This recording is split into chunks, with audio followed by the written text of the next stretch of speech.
I think when I was younger, I'll job hop a lot to get higher salary. And also like I'll get bored after a while. Not too long ago, I was thinking, well, actually I've been here for very long. Maybe I should leave. But then I was like, it's like, no.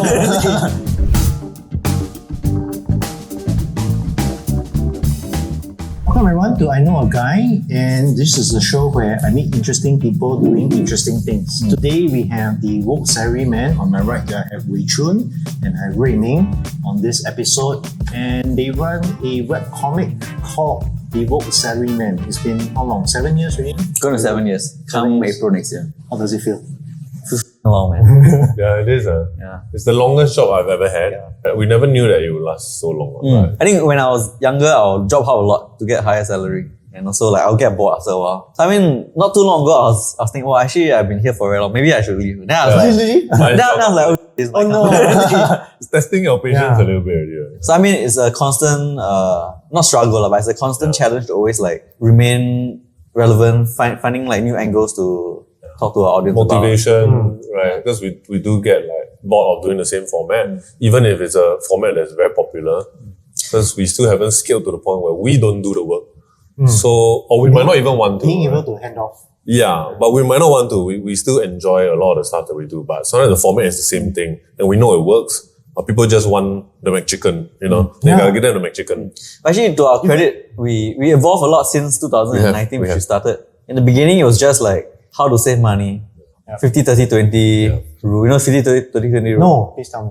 Like, you know, you spend 50% of your income on your needs, then your wants 20%, then you save 30%. Okay. Stuff like that. Then we explain like how to invest. But I think at some point we move on to like how to earn more money, you know, why is understanding your boss important. And eventually nowadays it's like more social issues, like why inequality exists, is capitalism evil? So I mean, we also evolve along the way and grow with our audience. Do you feel any pushback as you start to evolve your topics as a whole? I think so, but I don't think it's a matter of topics. I think it's a matter of scale.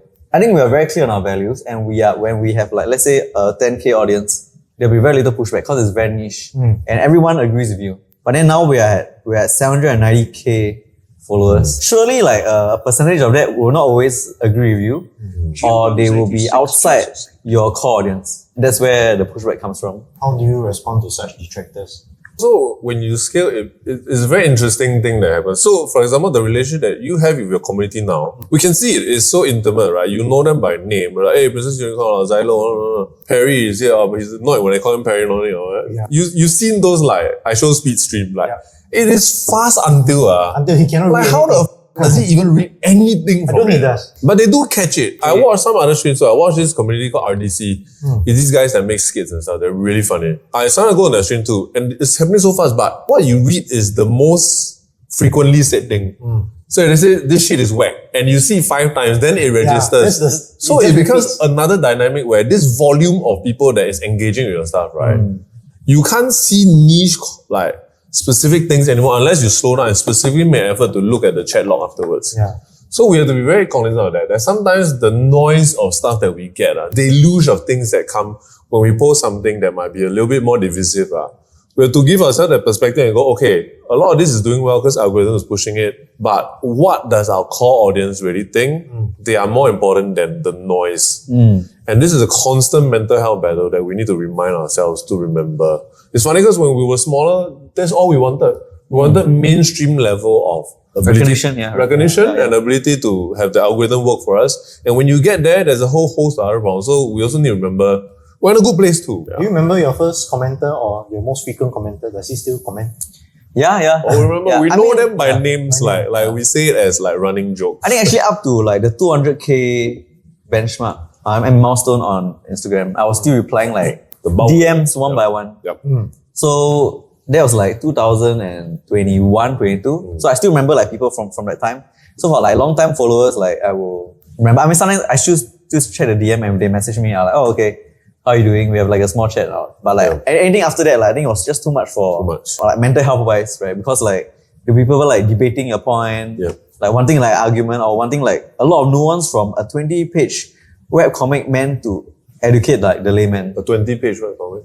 Yeah, followers. Like 20-page webcomic. Like her comic, we only got 20 pages. So I mean, they will try to like critique a piece from a very academic point of view, you know. A very nuanced and specific thing. Yeah. And the annoying thing is when 5 different people message you because DMs don't scale. It is a private message. Right? We might be talking to somebody who we've had the same conversation with 15 times that day already.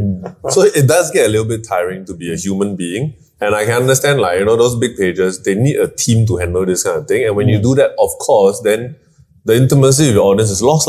Because it's not possible for him to do all that now anymore.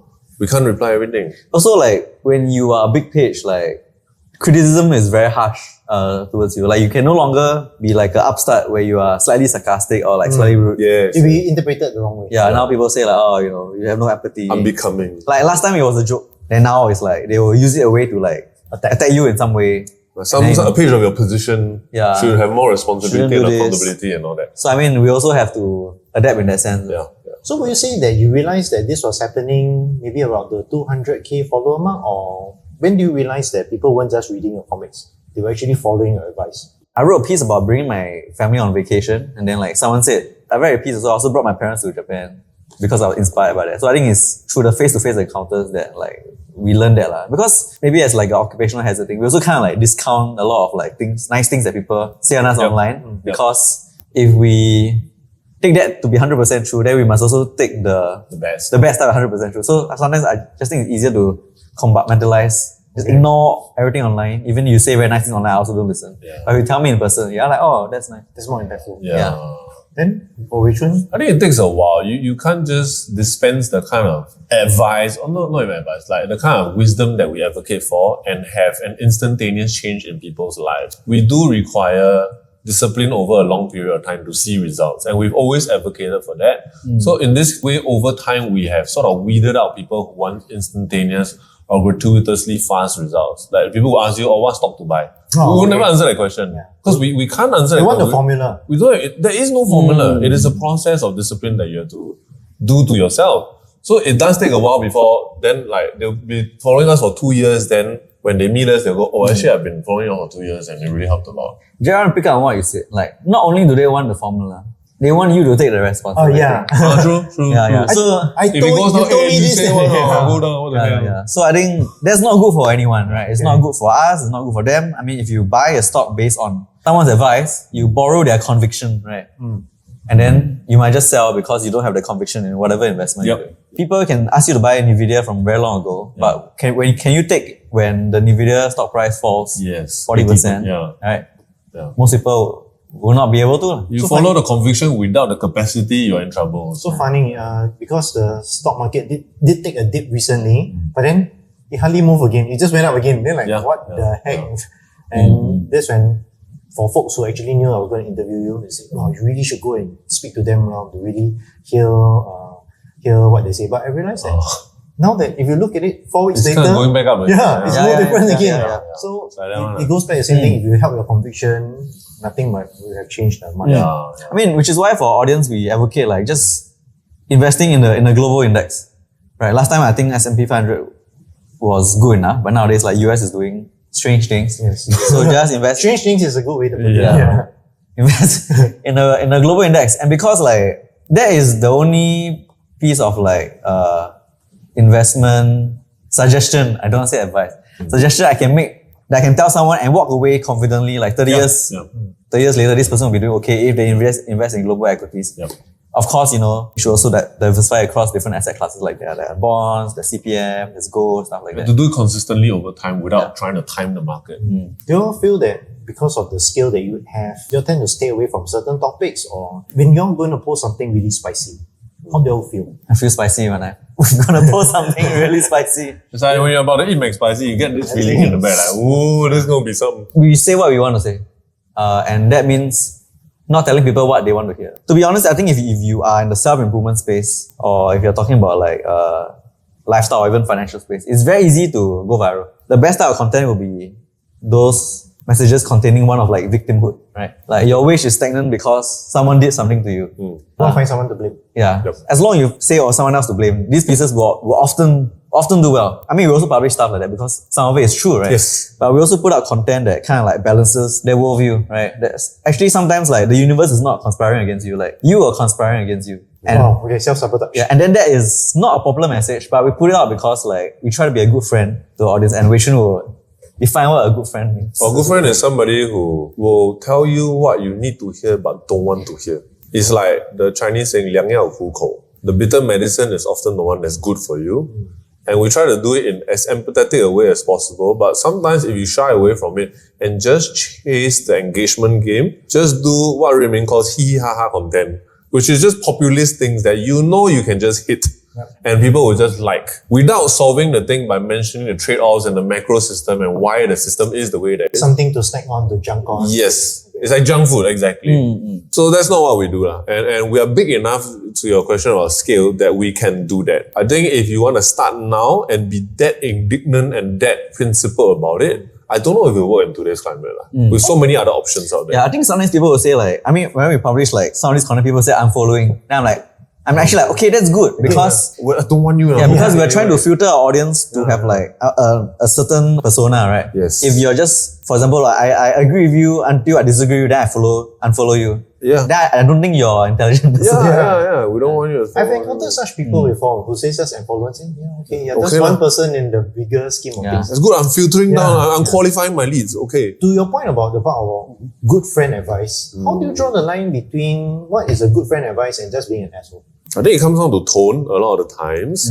A big part of that is like, Ming has a great article or a great story he wrote about brutal honesty, about how some people prefer brutality and honesty as a way of doing you a favor. This is unpublished, so that's one of the new things coming. Yeah, sneak peek. Because someone asked, right? Yeah. I think Perry asked. So that line between a good friend and you are being annoying is, I think, just an EQ thing already. So I think different places. EQ on the person receiving the advice or the person giving the person giving the advice. I think both. Both as well. The person must be open to it. You have to be open. But then there's also something called unsolicited advice. But the thing which is great about IG and social media is that we don't push it in your face. It's the algorithm doing that. Yeah. So it's not like I walk up to you in the street, hey, read. You have chosen to come and read this thing. And so read it. Yeah. And if you tulan, then that's your problem already. I didn't force you to read it. Okay? Sometimes we put out like a disclaimer accompanying like the spicy post, which is like, this might reach you because of algorithm being outside our control. Yeah, what I can do. So sorry I mean, you just don't read it. So EQ on the part of like media literacy in a way, like it's almost like when we do this thing, we're speaking to a lot of people at once, but it's not exactly the same as face to face. So a lot of the EQ cues are not there.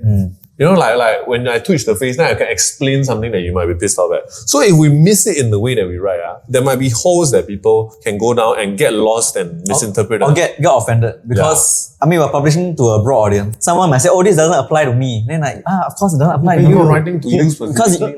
Not the one person. It's like, people say like customer is king.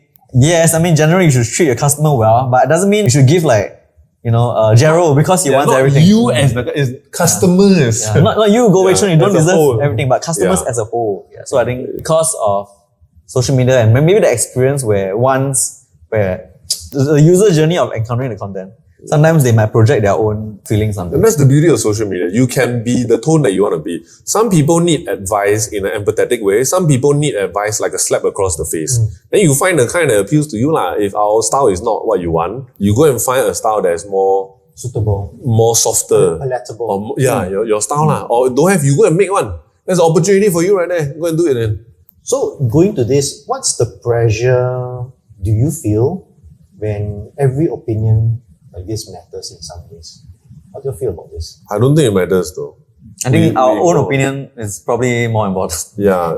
The only thing that I think we should let affect our mental health, not even actually, we shouldn't let anything affect our mental health, but the way we do our content is if we get a lot of meaningful negative feedback from the people that matter.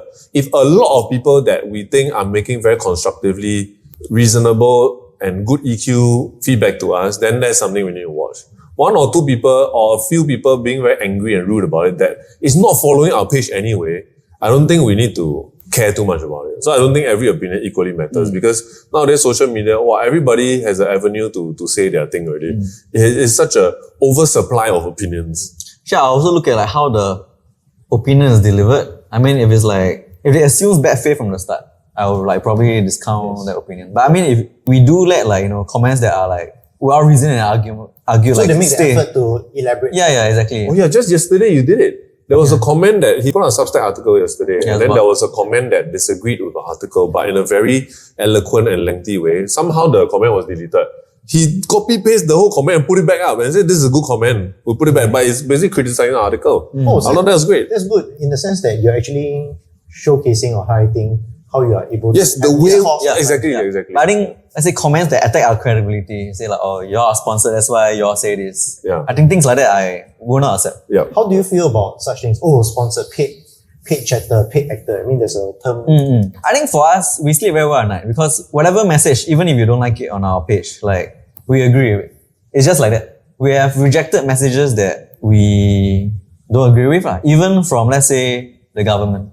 Yep. I mean, even during like the crypto bubble, right? We also reject like crypto business. crypto stuff. So we do not act purely based on people give us money. Even if you see the content and you don't like it, I mean, know that we agree with it in some way, which is why we did it. And if you disagree with that, I mean, it's fine. But you know, if you attack our credibility and accuse us of like just being like a take money, that's why you say this, or like a page shoe, then like I'm annoyed by that. Because the connotation of, hey, you're sponsored means we don't agree with the message, but we put it out anyway because they are paying us. That I don't stand by because we do not do that. I wish people just knew the amount of money that we turn down sometimes. For example, if the government wanted us to justify 10% GST, I mean, we will not take on the message. Right? Yeah. Yeah, We will not take on the message. Yeah. But the government wanted us to explain, let's say, why taxes are important, and we agree. Yeah. Yeah, because like, I think that is a position that most reasonable members of society can understand, and also our point of view. Of course, there will be libertarians who don't believe in government and whatnot. There's a big... Please create your own version of please it. create your- Let's see what is better than Actually, democracy. it actually works. Yeah. And please create your libertarian state, then we And can I hope you succeed. Then I can join you. critique. Right. Yeah. That's an interesting point that you're coming, is really coming to the topics that I actually talk about. However, was there an incident where between you and your staff, you have actually fought about and never agreed on? I mean, Vishu and I disagree on a lot of things all the time. How do you get past But to fight about it, and let's not say fight, let's just say we disagree openly, we have a discussion about it. I don't think actually there's anything in the long term that we never agree upon. Because every time we argue, I think I'm very lucky in the sense that Ming also is quite fair in the way that he disagrees. He always will not assume just the worst of it. He understands that you're coming across from it with good intentions. Always. So the agreement doesn't go beyond anything that is like just purely to do with the story in the business. I think if we disagree on something, both of us like, supposedly then we just don't publish anything about it. Or worst come to worst, one of us compromise. And then that's that lah. So that's the barometer of knowing if this is something that might be a bit more, not quite good content. If it's both of you agree, it'll be good content. Not necessarily. I feel like sometimes I've compromised to things and let's say okay to go out with a story that I didn't agree. And a lot of times I do that because I'm often surprised and I'm not the seer of what works on social media. I can't predict what will work. There are many times where stories that either I've written or he's written or somebody in our team has written that I don't think will do well, and it explodes and I'm like, well, I know nothing at all about this thing. So I disagree, I just say my disagreement. But as long as it's not something that gets cancelled or something that's just categorically wrong or morally wrong, let it go and try lah. Worst come to worst, it doesn't do well. Then we all reflect upon it. Okay lah, move on. Okay. Just try. I think of like my bosses in advertising last time, and when I tried to do content, like they were very adamant against it because it was trying something new. Yeah. So I mean, now that I'm in like a boss-like position, right? So I think You are lah. actually, You are boss like. yeah, I should also grant people like the same freedom to make mistakes, Yes, as long as it doesn't permanently, Endanger the brand. endanger the brand or like it's 100% against my values. Sometimes people want to put out like a slightly more long-winded form of storytelling. I don't like it. I will not 100% agree with it, but I'm willing to be proven wrong. And I think that's very important if you want to thrive long-term in any career. Right? Once your views calcify and harden. Oh, very hard to understand. Very hard to undo. Yeah, exactly. So between the two of you, is there one person who pushes for more honesty and the other one who is more worried about backlash? I think he worries more about the negative impacts for the business side. Not to say he's not authentic, because he also is a very authentic person, especially in person. He's just very careful about how the brand comes across, more so than me. But in other ways also, I'm more careful than him. For example, trying new ideas. Ming is a machine gun of brainstorming ideas. He always has a lot of interesting ideas to try. And I tend to be the one to go, but let's hang on a minute. Let's consider what are some of the negative aspects of what we do. And this is a good combination to have. So I don't think it's a matter of like one of us is more careful or more authentic. It is like in different areas we round each other out. I would think Wei Choon is like Superman. Why Superman? Like he, Two Boy Scouts. No, he stands for. Very righteous. Yeah, I think he stands for very good values. Yeah. Which is good, right? Yeah. Then I'm a bit like Batman. I'm behind what like works. Yeah. no, and like being very paranoid. Like where would the next red flag be? Like where's the next danger point? And contingencies. And then we round each other off because like Batman without Superman has a miserable life and he becomes. I mean, he can become very dystopian very quickly. Yeah. Superman without Batman risks being betrayed by other people or being tricked or something. Have you ever used this analogy before? No. First time. Justice League. Right? Probably there's the Avengers version too. Like, we want to make it marvelous. But I mean, I'm very glad for Wei Choon, even though sometimes he's very annoying. Thank you. He is very annoying, I tell you sometimes. But like he keeps us grounded. So I mean, if I am like the idea churner of the page, he's like the client mind. He's like you say that. He's almost like the heart and soul of the page. So like whenever like I wonder whether is this angle too business-like or like too capitalist, I can always come Wei Choon to like Thank you. Thanks. tone it down or adjust it in a nice way. And similarly, if it's just me running it, we just never do anything. Because I'll be too like paranoid of doing anything to start anything because I'm too concerned about the ethical thing that I won't even let it be started at all until it's perfectly formed, and that doesn't happen. Was there any point that you actually had an idea that you bounced off Wei Choon and you realized that, hey, actually there was no pushback from Wei Choon. It actually went through. I mean, all the time. I mean, it depends, right? Sometimes I send him, he likes it. Other times he doesn't like it. Then he just feedback. Then I'm like, oh, okay.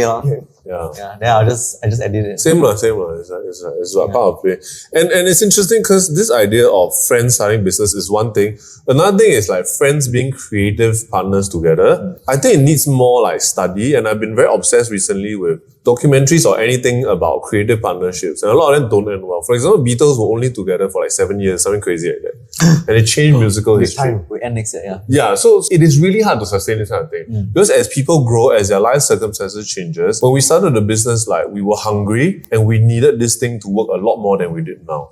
Now that we both are like either fire or near fire, like can like retire and don't need this anymore, the way that we work together and the way that we negotiate with each other will change. And that has to be talked over very carefully. And we've seen so many examples of creative partnerships and business not working out. The NOC thing, I was fascinated with that, not because of the drama, but I was just interested in basically what was the business spirits there that we can see in every organization, how they disagree to such an extreme point. NOC meaning night owls. Yeah. So for example, if you just break it down to its barest, most fundamental form, Sylvia basically was somebody who wanted to keep the business going in terms of the business perspective. Ryan was more concerned with morale and how they were treating people, OT, proper pay on time and stuff like that.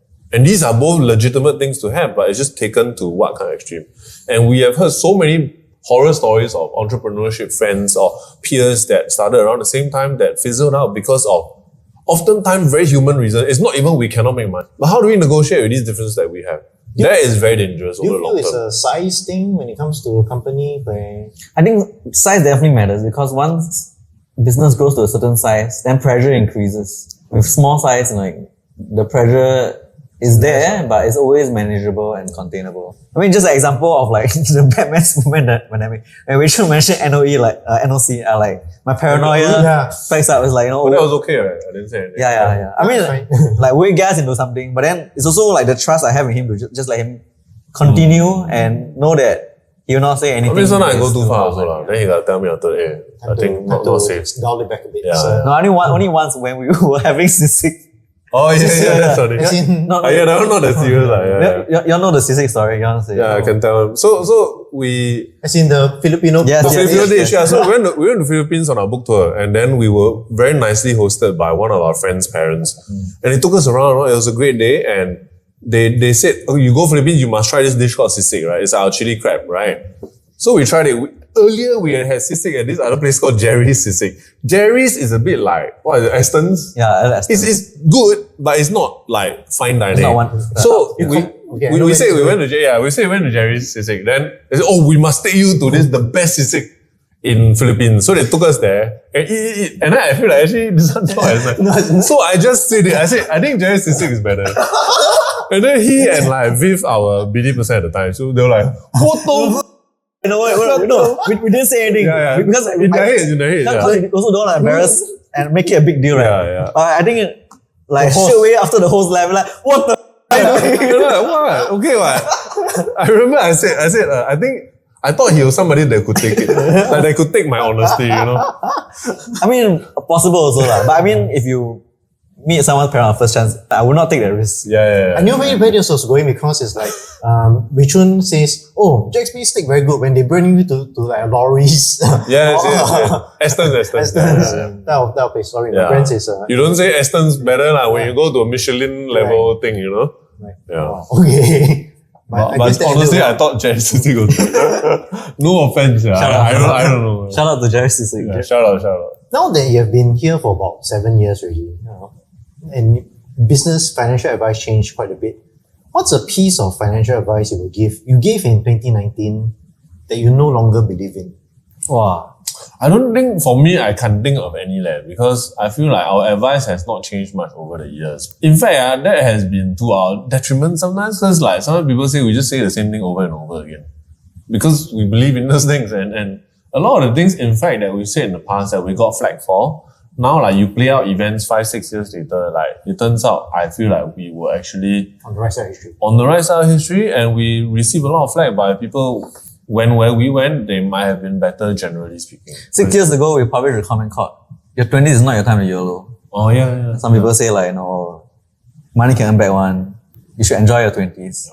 Sure, right. But I think in 2025, this past 20 years, now reading the comic as a mid-30 something year, right? Who have been YOLOing. Yeah, who have been YOLOing. I think like, They're working very hard now. Hope we are in a good place still. the events have played out. Yeah. So like, I mean, we talk about everything from like AI replacing, this 2019, like AI replacing job security is no longer a thing, outsourcing happening. So we said this as early as 2019. And I think back then people would say like, oh, fear mongering, you know, my parents did this, they could work in the job for like 10, 20 years. But then like, yeah, My parents did this. That's really scary. Yeah, very scary. it came true lah. And I think like when it comes to financial advice, I would say like maybe in the beginning we talk about investing in the S&P 500, right? Maybe we didn't say too much of like what are the risks. Oh. Because I think that was because we wanted people to get invested first, right? To know the pacings, and stomach the ups and downs. Yeah, because sometimes when you tell people like too many things, they might not even get started. I have so many friends where I say that you should get invested. 7 years ago, I say 7 years ago you open this Endowers account, right? Put 1,000 every month. Say, okay. Okay.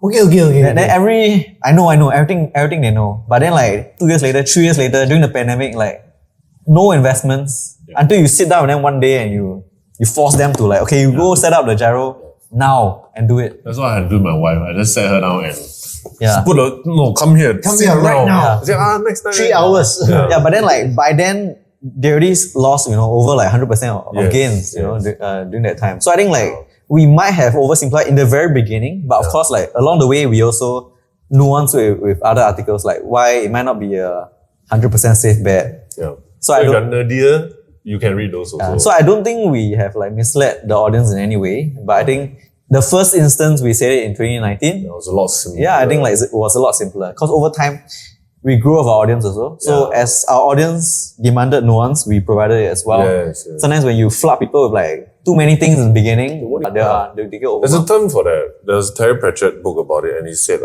he called it lies to children. The idea being that sometimes to teach kids something, you need to present them with a simplified version of it that might be wrong. For example, the atomic model, I think when I was learning physics, the one with the nucleus in the center and then you get the thing, that's actually not the updated version of what an atom looks like. If you look at it, it's more like a cloud.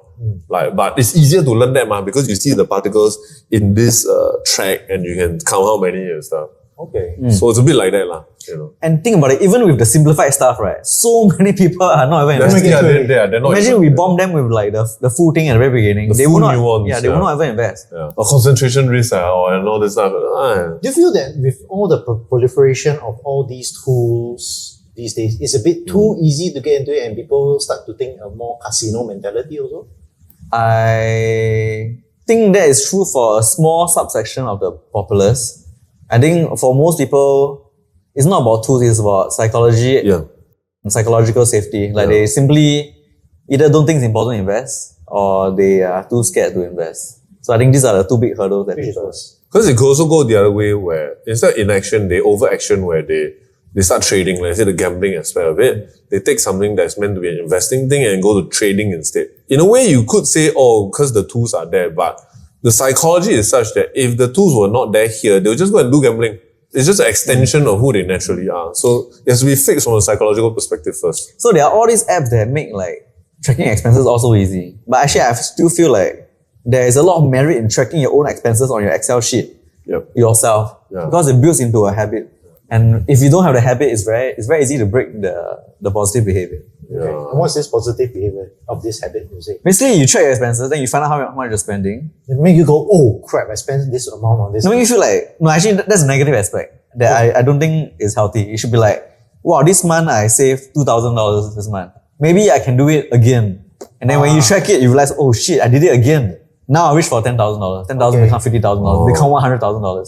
If you don't do it, if you do it in a way that you can't see your results, I think it can be very sian, because you are like, just feel like you are running everywhere like a headless chicken. And so the treadmill there's no end in sight. Yeah. Okay.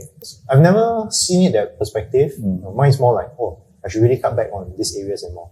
Like for me, I think the chat also knows trading card games. Very easy to get, very speculative. That's true. Very space. Yeah. And one thing that most people actually forget is, and we have touched on this also, is that you said earning power matters more than saving.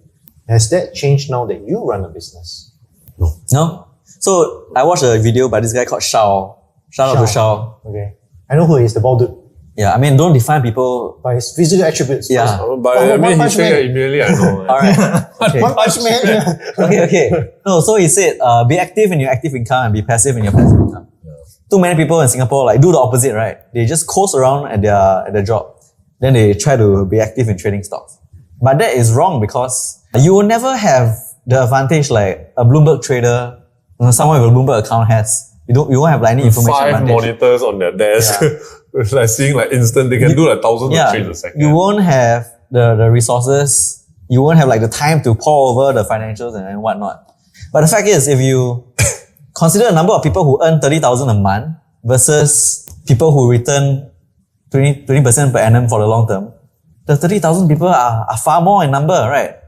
I wouldn't say any mother's son, but if you pick like a property agent or one of those like finance bros, or even in public service, if you show high enough, you reach like a CE or a DD, right? Maybe not 30,000, but still high paying enough to have enough to invest with reasonable risks to grow wealth. Where do you feel that this fear comes from?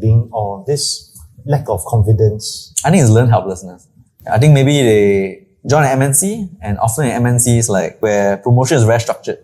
So for their whole lives, they think like, Senpai will notice me. either senpai will notice me, or like the organization dictates my future, where actually you dictate your future.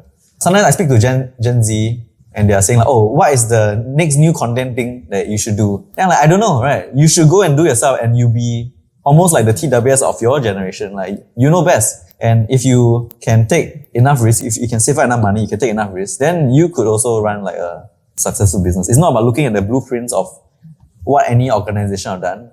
I don't think anything like a Deloitte or a McKinsey is where innovation is at, right? If anything, there's like the opposite of innovation. Sorry, Deloitte, if you're watching this. What do you feel, Richard, about this? As a Malaysian, my worry for Singapore is that sometimes people can be too optimistic about what structure can do for them, as opposed to agency. So structure referring to like forces outside your control, government, climate, economy, things like that. And agency refers to your own ability to pull yourself by or change your life or dictate your outcome in life. I'm definitely then biased because I come from a country where we have no expectation of government to do anything for us. And when things don't go well, we go, figures. It's like that one.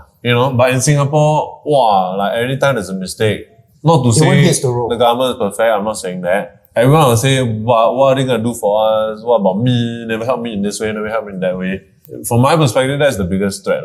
That Singaporeans become too reliant on structure when they actually, in my opinion, are born in a place that gives you great agency. It affords you great ability to change your outcome in life. If you come from a poor family but you study hard and you get good results, you have more options already. Just like that. In Malaysia, it's a fact. Like just the reason why I'm here is because my mother understood that because I'm not Malay, if I want to make it to a certain level of education, it will be much harder for me without paying money to go private.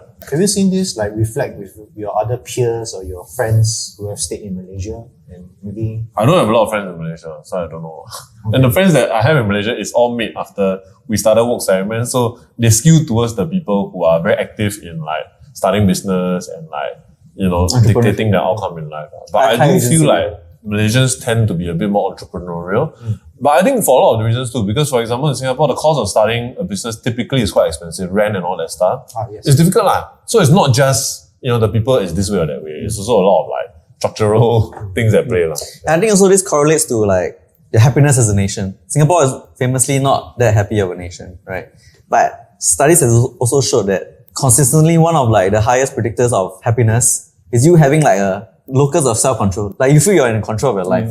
A high agency person. Okay. But because the structure within Singapore is like, okay, there's milestones for you to meet. And if you're not feeling, you feel like you're behind in life. And I also feel like, I'm also a bit tired of this narrative, like, you know, because the education system is like that, that's why I'm like that. I'm so tired of that. Because like, molded me into this civil servant. So it's like you telling me follow the rules. after like, okay, so you were in this system for 18 years. So you're telling me that after that you couldn't change yourself. And this is the takeaway from the education system. Yeah. I mean, given now you have like YouTube or whatever channels that you can learn, you're telling me like you are still shaped by things that happened to you when from 7 to 18. Yeah, I understand like they will shape you, right? They will. But they're very formative, yes. They don't need to dictate your entire life, right? And I feel like even the Singapore system, even like the flawed education system we have here, being shaped by that, it's so much better than being shaped by some other equally or even more flawed system elsewhere. Right now, what's financially wrong but emotionally right for you? I think the point is you say you sleep well at night. I think my most expensive hobby is cameras. I really like cameras and I like buying nice lenses. So the most expensive lens that I got recently was a Fuji 33mm f1.4. It is like almost $1,000 and it's crazy to me because it's more expensive than the body. Prime lens, yes. Yeah. So, but it's awesome. So that's my one thing. I also play a lot of games like you lah. Yeah. You see me play also lah, right? Right. Right. I'm not saying it's a bad thing, it's a good thing, right? Yeah. Keeps us young, what you're saying, right? But games honestly are not that expensive anymore, especially if you buy on sale. Nowadays games have this problem I feel where it's like, I got the money but I don't have the time kind of thing. It's very classical. Never thought when I was 18 and I just couldn't have to save money to buy GTA 4 and whatever. Then I'll be like, oh, one day I'll have too many. GTA 4 and you're 18? I did. So That's a one. Yeah, I did. Because when I was 18, I graduated from poly. Okay. And then I actually worked for 2 years as a junior web designer. And I bought, with my first paycheck, I bought a MacBook Pro. And then the first game I bought for that was GTA 4 for Mac. So that was a huge journey for me. I was so happy and I was living in a crummy back room at the bottom of the HDB. I remember this story. Yeah. That was very vivid for me. And I don't feel guilty. I'm like, my first salary, yes, you know. So I think that extends till today. I still play a lot of games and I buy a lot of games, but I don't feel guilty about that as much as I do about the camera stuff. But the cameras, I don't buy that often. Well, I think I have a very expensive bicycle. Maybe not expensive, like $6,000. It's just okay. But then like I have had it for 4 years now. Yeah. You know, ride it almost every day? And I don't ride it almost every day, but I ride a lot more than other people. And riding is a way for me to be healthy, travel, see the world. So like I am cycling from Dubai to Oman next year. This year I went cycling in Mongolia. So I mean like it's also a way for me to keep fit and also see the world through like a different lens. Okay lah, I think compared to other people's $12,000 bicycle that see very little action, been to very little places. I think you got the money the out. utility. I think so. What I'm gathering is that for us, maybe for all of us here, is that we see utility. What's our hour per rate of something? Oh yes, actually time. So I just thought another thing actually. I grab food a lot more now than I did in the past. Oh, okay. Yeah, because my area has nice things. Like I stay near Juchet. Juchet got a lot of food. Then my wife nowadays work later. So she doesn't cook as much as she used to. So we do spend more on food. Yeah. Oh, I thought of something. I bring my parents on holidays. It's actually... It's not a bad thing at all. Yeah, but actually very expensive. And I don't always have a good time. Right. Because... More logistics. My parents are hard to please, right? Everything they will compare I bring it in Japan, they compare everything to Singapore and say Singapore is better. So it's not always a pleasant experience for me because like, well, I pay for the tickets here, and then you still complain. You know what I mean? Are you not having a good time? Are you not entertained? Yeah, but I do it because like I just want to have memories of traveling with them, so that You know what? It's delayed gratification. Right. Yeah. So like when they die, and they will definitely die, right? Like 10, 20 years from now, like, oh yeah, I did bring my parents on holiday. Like my pa looked very happy on photo, even though I was like grumpy as shit that day. Like, and I think that's okay. Yeah, I tried to get into watches this year. Like I bought a few watches, but then like I never saw the appeal of having like a very, very expensive watch. So in the end, all the watches that I bought were all like very utilitarian, all very working class things. Yeah, I kind of like take pride in, wearing like, let's say, Casio 168 instead of a Rolex Oyster. Daytona. So I think that keeps me grounded. So I mean, many people look at watches and see like, oh, it's something you should pass on to the next generation. But I think I have a different perspective. Yeah, I think for me, it's like more like, it's a reflection of you. Yeah, as long as the watch lasts throughout my lifetime, like that is enough. I don't need to pass it down. I can pass down equities or gold to my next generation if such a generation arises. Well, the next question I'm going to ask, I mean, in some ways you've already answered it already. Have you seen, has success changed your relationship with money? My take is no, but I'd love to hear from you. It has. I used to be very, as my wife would say, kiam siap. Okay. So I will worry and sweat all the small things. Because to be fair to me, I also had a big debt, and that was a big part of my identity, that I was behind in life. Because I would see my peers have, be a lot more ahead than me, start investing already. So one of the best advice he gave me in my life was that I asked him whether I should start investing when I started working. He said, no, pay off your debt first. That helped me tremendously because it meant when I was then able to start investing, I was safe because I got 6 months salary saved up. I didn't need to sell when the market goes down. I don't need to worry about it. I can sleep at night when the volatility hits. Now that I have had a much more healthier pool of savings, I'm starting to invest, I'm seeing my investments grow and stuff. Like I'm starting to think about money more as time. I don't just save for the sake of saving. If it saves me time, it might be worthwhile for me to take that Grab ride actually. Because it allows me more time with my family and things like that. More rest to decompress. Yeah, because my time is worth more money now. I can now start buying time with money because my time is worth a lot more. Last time cannot. Last time I was a freelancer, nobody knew who I am, no portfolio, nothing. My hourly rate like $15, $20 I had it's harder for me to justify a cab ride to save 1 hour. But now the hour is like $60, $70, $150, I can justify that. Do you ever catch yourself saying that, oh, okay, I'm spending a bit too much? Yes, I do. And that usually comes only at the end of the month when I see my total for my credit card bill. I used to budget a lot more, but nowadays less because I kind of budgeted to the point where I'm tracking, and every month is like same, So now I only track the big changes. Like I have about 2 to 3K expenses every month. And if that spikes, I'm like, what happened? I'll go back and see. Okay. That's the only moment. I think you can think of my relationship with money as like, last time we used to build rockets to launch to space. I think like during like the first phase of a rocket launch, you need to burn a lot of things, you need to hustle a lot. But once you escape the gravitational pull, you can relax like a lot more. Because you're orbit now, right? Yeah. So once you enter orbit, you can take it chill. So of course the relationship between me and money has changed a lot, especially as I leave the orbit and now in a space where, like, even if I spend like slightly more than my money allocated budget, I can still do well. So in the beginning, I was also like Wei Chun, I like kiam over all those things. And people can say like, oh, that's a very captured time. You should have like lived life better. But I will argue that if I had not done that, I would not reach orbit. So this is like going back to the folks who were in their 20s looking at the price. Yes. You had a story about that. Like, you know somebody who was saying like... So... That is... Yeah, so I mean, when I was in my 20s, there was a guy who would say like, oh, Ming, why you only want to spend $1,000 a month, But this guy was earning like $6,000. He basically spent his whole salary every month. And then basically said, you are living like a very loser life, it's not sustainable. For your 20s, bro. Yeah. We met like not too long ago. Now he's the one spending 1K. Because burdens add up. He didn't like apply himself at work.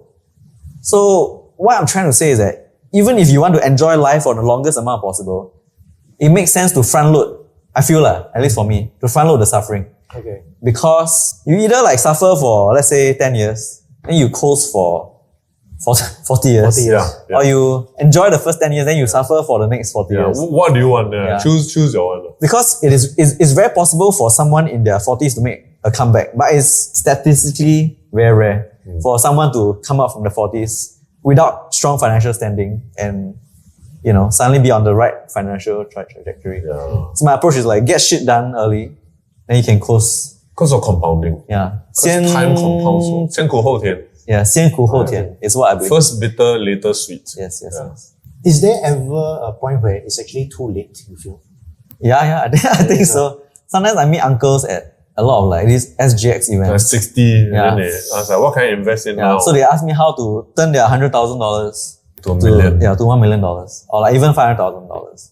But you're 60 years old, right? Like, if there was a time to build wealth, it would be the preceding 30 years. Okay. Not now where 100K at 60, right? In your bid to turn it to $1 million, you're gonna Lose the 100K. Yeah, you can lose 100K through like some scam or like through some Telegram group. Hey, Or Some you CPF hunter.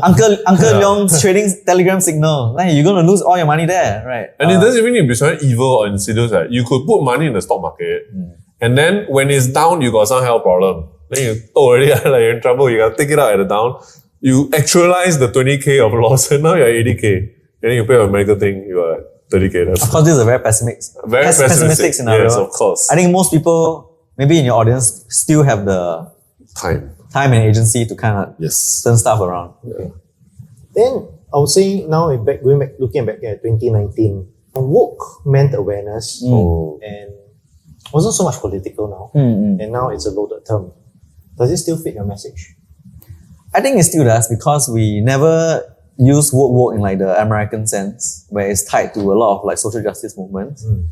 The woke I always think of when I say woke is like when my sergeant major in NS would tell me, hey, I wish I woke up earlier, right? That's the woke that we use. But I understand because it's English, because like the US has such a Cultural dominance. in the world. So some Singaporeans who are very Western influenced might see that perspective. But my perspective is that, I'm of Southern Chinese stock. I come from a country colonized by the British 200 years ago. And now I don't get to use the English language in the way that I want. I think that's not right. Okay. So I think as long as like woke is not used in bad faith, I think like it's fine to use it. I mean, we don't use it to kind of like, belittle other movements of the West. Or nowadays, even if like a Republican wants to use it pejoratively, I think it still works, right? Maybe you're making fun of capitalism when the word works. I think it's open for interpretation. I think a bit of the attribute, the what that word means in the West now also, if you take it neutrally, it's also like the word woke to mean being aware in a macro sense. In that sense, it's like socially aware, to be aware of the sensitivities of races and all that stuff. But I feel like it's also okay to take some of that meaning to say like you're aware of something bigger than yourself. How economy works, how politics works, why Singapore has to play by these rules, for example, and why you might feel like the cards are stacked against it. To be aware of just outside of yourself. Yeah, I got a fun fact. You know the word loot? L-U-U-T? L-U-U-T. It has Indian origins. No. It comes- L-U-U-T. You mean L-O-O-T. L-O-O-T, Right, okay. yeah. So like actually it comes from an Indian term called lootna, where like means like the spoils of war. So I mean if the British or English can use the word, like loot and repurpose it for their own thing. Oh, here's my shopping loot. I mean, I don't think it is ridiculous for us to do what we're doing, especially if it's done in good faith. I would say words change over time, meaning for us in gamers, loot means loot goblin. Yes. Grabbing a lot of stuff along the way, hoovering up Vacuum, stuff. open the chat, immediately take Take everything. everything. Yeah. Yeah, I guess if one day the word becomes intolerable to most people, Yeah. then we're open to changing it. Okay. But as it stands, like, sometimes when some angmos will tell me like, oh, you cannot use it, I even more don't want to change. You know what I mean? It's almost like a But defiance you're thing. telling me that why I cannot. Yeah, exactly. However, at this point, do you think that audiences have changed faster than you have expected because of how you use the word and as a whole in a general look of the landscape? I don't know if they change faster. I think social media just makes things seem fast. But I feel like social media is so good in that it allows you to find your niche community and appeal to the people that jive with your message. And I think if that is still true, I'm not that bothered whether the audience is changing very fast or not. Because we've always been about get rich slow anyway. We've never been about get rich quick. It is about being there and putting in the work and letting time compound your stuff over time. For example, when TikTok came around, so everybody was saying, oh, you gotta get in first, maybe we should have, but it's really not our kind of vibe anyway, so we just resisted against it. We were also not on Instagram until much later, and it's now our strongest platform overall. So I feel like we don't try to chase trends or fast things, and we do lose out some things on that. But sometimes also we stay safe because of that, because we didn't jump on something too early, and we reap the benefits and the cons of being slower.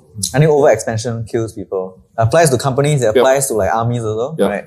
Japan lost World War II because they overexpanded. Same with like Napoleon. Stretching too many fronts. Yeah. Even now you could argue with like the US global empire, because, the cost to maintain military is just very high. So I mean, we kind of like see the beauty of being small. Yeah. So when you're small, you can be agile, you can move, you can shift. There's a great whenever cost in overreaching is that you fall over. And when you fall over, everyone stomp on your face and thing. We've seen so many companies die because of that. Yeah. And sometimes like I'm always very shocked because it's always like, maybe like 6 months ago, the companies announced new hires, new injection funding. Then like 6 months later, it's bankrupt, applying for, protection or something. So that's pretty wild. That's very shocking. All right, we're going to a section here. I think my section here is spicy takes and honest money moments. I'll ask you questions and then you give me a response. We'll look for exciting responses if possible. Okay, let me think of most exciting. Yeah. What's one money belief Singaporeans cling to, even when you show them the math? Property, right? I think property. Right. Property. Like they believe property is the only way to grow wealth. And I think part of it is because in the early days of Singapore, sorry I bring a history today. Early days of Singapore, home ownership is seen as a good thing, so the government wanted to promote it. And of course, the homeowners class benefited like a lot from it. So a lot of Singaporeans base the future prospects based on past history of property prices. What's the most funniest example you've seen of that? What do you mean? Funniest or most painful example you've seen of someone being burned by property or doing well by property? I've seen a guy boast about owning a landed house. Oh man, what a pain. Yeah, but the caveat is that if you know the guy and you visit him, you will see that he has moved both his in-laws into the same house. So it's 3 households sharing one landed house. To be able to afford it. Yeah, and even then, it's not fully paid for. Wow. So the friction, man, I imagine. yeah, so I mean like, it's all good in, let's say, 2021 where like great resignation, everyone's getting high salaries. But in this economic climate, like, you are just like a few months away from not being able to make a payment. So that's quite risky. What's a money trend everyone's hyping up now that secretly gives you the ick? Maybe Wei Chun for this. I think the whole Labubu craze thing, I find it icky, but I'm very specific about it because I have to be, because my wife buys this stuff also. So my specificity is with resellers. I hate resellers. I really hate it with passion because there are people who are consuming and indulging in something without an intrinsic appreciation for it. It's a bit like, they say it's a very Singaporean tendency to join a long queue without knowing what's at the end of the queue. Because it must be something good, because I hate that kind of like, you just join the crowd, and it's oftentimes very bad for financial stuff, because when everybody is hyping up something, that usually means it's a bit too optimistic, that the prices are inflated. So this basic psychology, just joining something because everybody else says it's good, doesn't apply. It's inverse a lot of times when it comes to finances and stocks and stuff like that. And I just see exhibited on the ground level when it comes to Labubu and all these collectibles in such an awful way. I have some of them too, because I genuinely appreciate Pop Mart. I think Pop Mart has brought something new to the table in the form of how they turn vinyl figures into very high quality composite material stuff. They're using at scale. At scale. It's so high quality. You compare with Funko Pop before. Funko Pop was nicely designed, but the paintwork is always so shitty, I don't buy.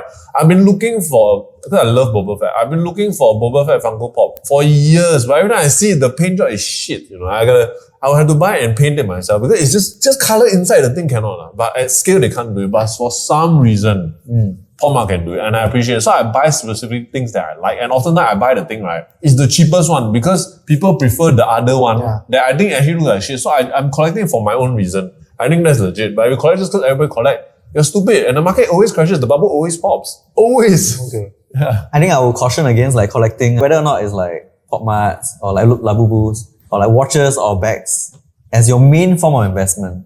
Okay. Because even though they can increase in value, ultimately, at the point of transaction, what matters is your own desperation. If you have like, let's say, most of your net worth is in collectibles, but then you have a very small liquid cash pool or something, you won't be able to negotiate from a place of strength.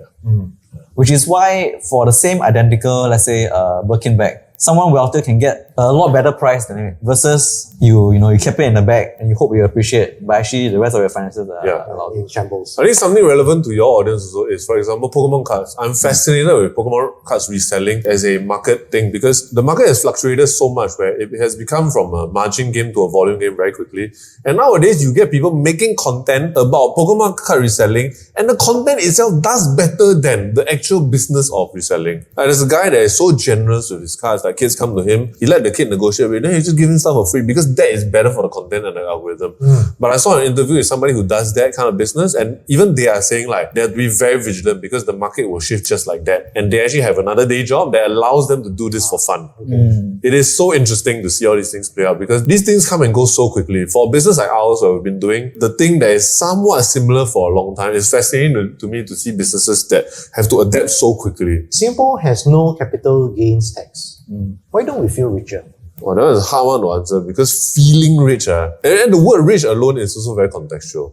What is rich? Wealthy, I think, is a little bit more solid in what it means. It's a bit more like, I'm comfortable, But what is rich? Is it a feeling of above median salary? I'm not sure. And how does it link to capital gains? I think specific to capital gains, most Singaporeans don't feel it because they don't invest. Most of the net worth is in property, and so what if there are no capital gains tax? You're not part of this. You're not part of the game. I think the other thing is relative deprivation. And it's not just a Singapore thing. Relative deprivation is when you look at peers around you and you see like their own standard of living and you feel like, I should also have that. Yeah. Because everyone is, at least on the global scale, relatively wealthy in Singapore. So we just compare among each other, and also because we have social media, so we compare to super celebrities or people from ex-Google or whatever who say they earn like 200, 300k a year. So of course you're going to feel unhappy.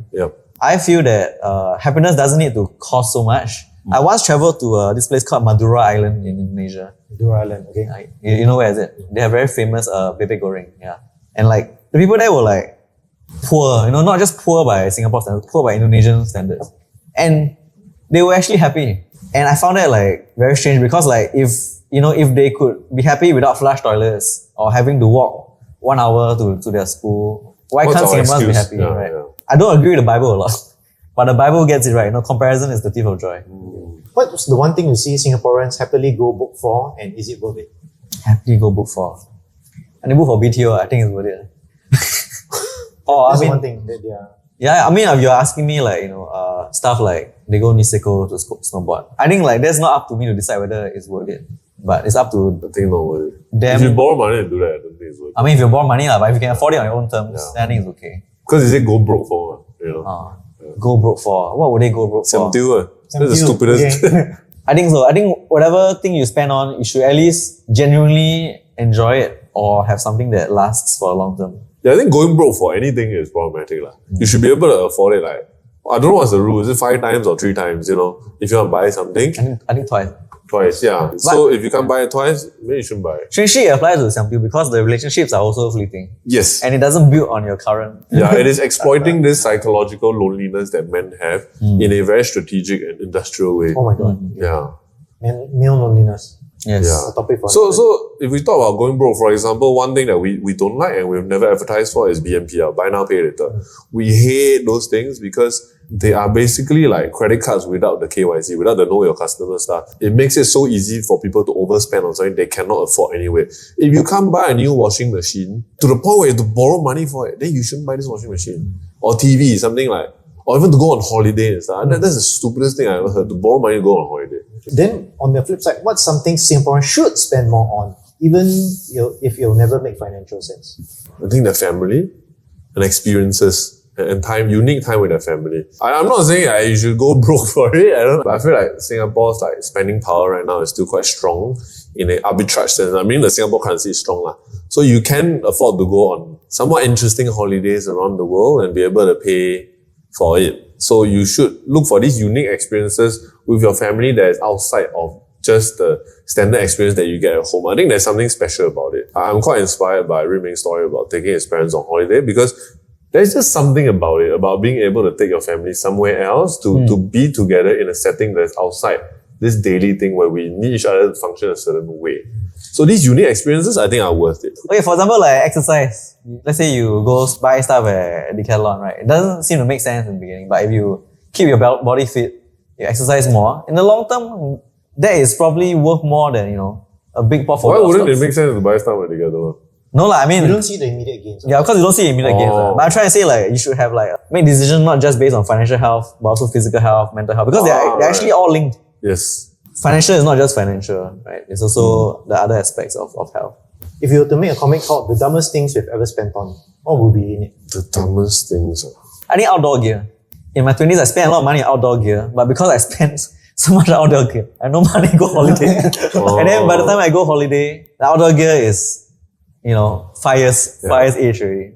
No, you had a titanium spoon, I remember. Okay, I still have it. I have a titanium mug somewhere in the office. I'm very proud of it. Yeah, I'm very proud of it. I bought a $3,000 carbon fiber bike from Germany during COVID.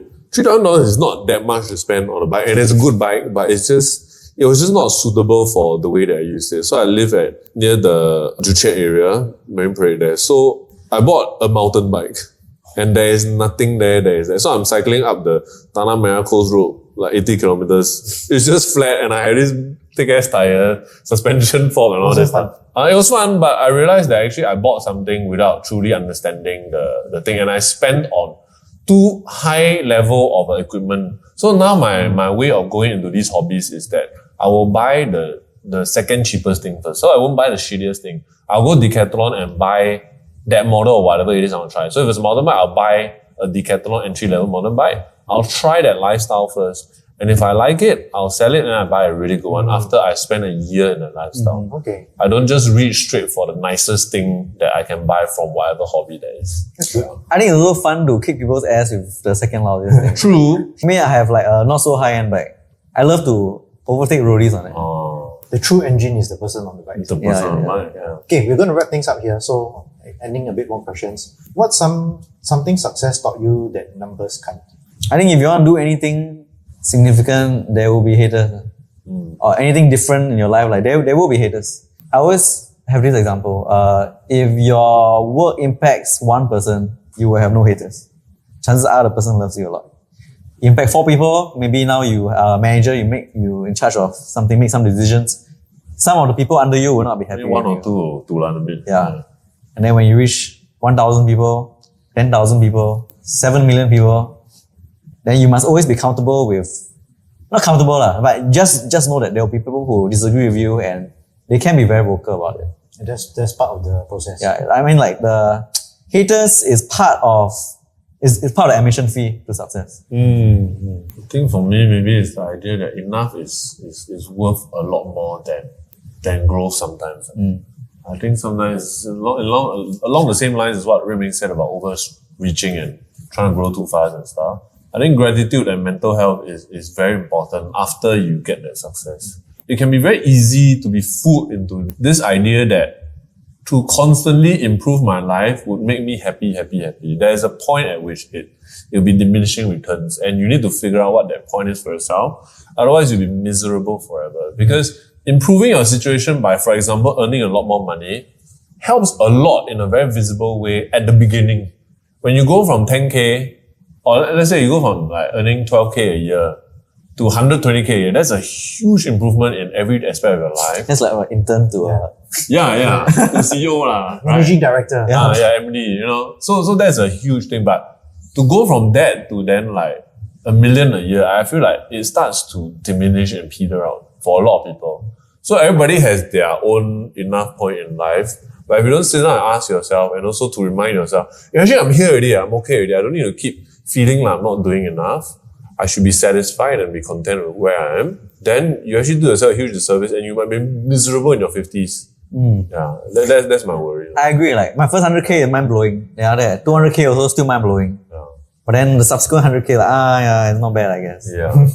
And I think it will be the same for $1 million. $1 million, wow, it's quite awesome, right? And 2 million, 3 million, 4 million. Yeah. That's the same thing also when I received the YouTube Club. You get 100K, you get silver play button. Sure. Yeah. The story I tell people is, wow, what's beyond this 100K? It's the same thing. Yeah. Yeah. And I think sometimes the formula to success is kind of like the same. You don't need to, especially when it comes to money, since we are a money page, like, you don't need to tweak it to some new fancy shit. Like, once people hit $1 million, they say like, oh, now I can be an accredited investor. Now people can sell you this complex product that costs more and might not work also. So sometimes simplicity is king or queen. So last formal question. If your content was anonymous tomorrow, what would you say that you can't now? But we can't say. Means nobody know who. There's no consequences for us being brutally honest. Well, I cannot ask. Yeah, then we can't say it because it's not true, right? Yeah. But I'll give you something else. I'll tell you all a story about like when we first posted something that got us a lot of hate. This was about the PMDs when that first came around. So you all don't know, PMD means personal mobility device. It was something that came around in like around 2018, 2019. And so when that first came to Singapore, there were these mobility scooters that could go really fast, like beyond 25 kilometers per hour, and it was not regulated because the government needs a while to settle in to see how people use it. To see, are they modifying to pass 50 kilometers per hour? How should we do it? Then there was a spate of incidents where like they go and drive in a lorry, in the car park, and knock over auntie, then auntie die, that kind of thing, you know? Auntie killers. Yeah, so yeah, not in the nice way, right? Yeah, in the worst way possible. Physical way. The government eventually came down, and this was a time where incidentally Grab came around, and people started to do deliveries and stuff using the PMDs, which helped their deliveries a lot because compared to a bicycle, it's not so strenuous. You can go faster, you can carry more things, right? But safety need to be balanced. Then the government came in and then put something like, need to license, cannot go here, cannot go there, on road need to have this thing, wear helmet, all this. The speed cannot be above 25 kilometers per hour, blah, blah, blah. And it made a lot of these PMD drivers damn angry because they modded their PMD. They spent $1,000 on it, and another $500 to mod it, sunk cost. And now I can't use it. So there are a lot of outrage about it. We wrote a comic to say like, here's why, like, what was it? The 3 steps, how we will respond. The 3 steps to responding to the PMD ban. Step 1 is you complain to MP, which a lot of people are doing. PM was. Yeah, PM. I can't help with this. Yeah. Second one is that you change to bicycle. So, okay, it's more strenuous. You get fit along the way, but you're slower. Third one is that you understand that this gig economy thing is not a real career. It will not like carry you forward for the next 10 years, and being too reliant on this gig economy is only trouble because it's bound to change. It's a new thing. Grab is new and PMD is new. Then we see what happened afterwards. Grab later after they achieve some kind of duopoly, monopoly, whatever it is, they changed the compensation model, right? Last time Grab used to be a lot cheaper. And then PMD also got bad. Rewards good too. So when we put it out, we got so much hatred. And in fact, Ming helped a lot because my first draft was even worse than the thing I put out. I wrote a first draft and then he said, no, this is too much. Let me edit it. Yeah, this Batman thing. Yeah, this one confirmed it already was outside, you know. So he helped me edit it down. Still, we got a lot. Yeah, like that's the first time we felt like, wow, we might get cancelled. The point for us also was like, actually the PMD delivery guys were actually earning pretty decent wages. Yes. It was not as if we were beating down on some poverty-stricken group. Yeah. Right, like they were earning, like some news reports to show up to $7,000 a month. Yes. So we're saying like there's still chance to pivot, because if you wait a while longer, there will be new and younger PMD riders. They will compete with you, the 2025 version of you, and actually this come true, right? Yeah. And then after that, you will struggle because now you're older, you have more responsibilities. Yeah. So I think that was what I'm trying to say. Okay.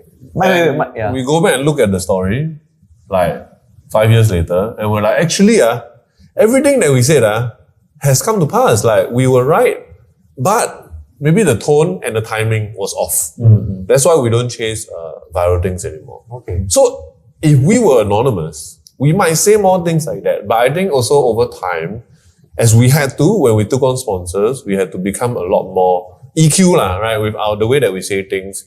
And sometimes restraint goes further in the long term. Move fast, break things. Yes. Yeah. That might be a good play for early game. But if you only build up your audience, and you see there's a lot of IRL streamers, they do stupid shit, like this Johnny Somali guy, Jack Doherty, all this, I follow them because they are the emblematic of move fast, break shit. And now you're in jail, you're kicked off of Twitch, you got a stream on some stupid panel nobody knows about. Because all your audience only wants move fast, break shit from you. It's very hard to clean dirty money once your audience is used to that dirty money, so to speak. Okay. That's your base that you're creating. Yeah. So you ask us to go anonymous, honestly, I wouldn't take it. Because nowadays, go anonymous means that we are the same as anybody else. What we actually have now as unique selling point is our time in the game, the fact that we are accountable because we put our face out there, people know who we are, and we have a track record. Otherwise, any old AI comic thing can come out and replace us. Yep. They can say the same things, but why do people come to us? Because they know it's us.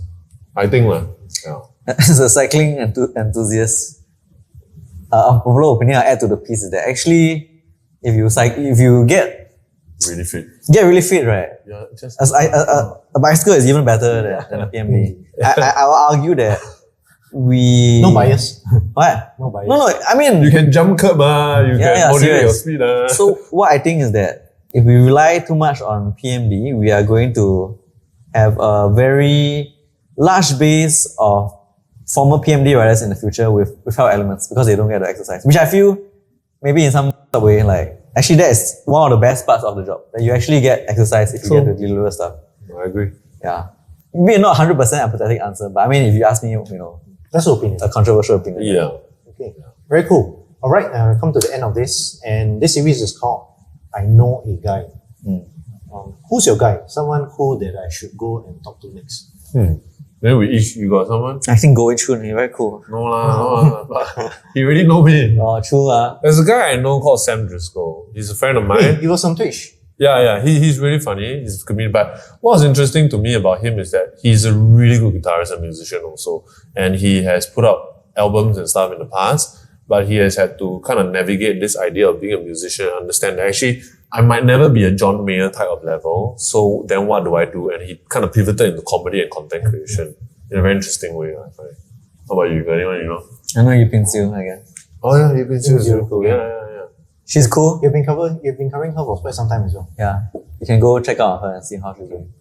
Yeah, no need to hype, but we just know. We just know.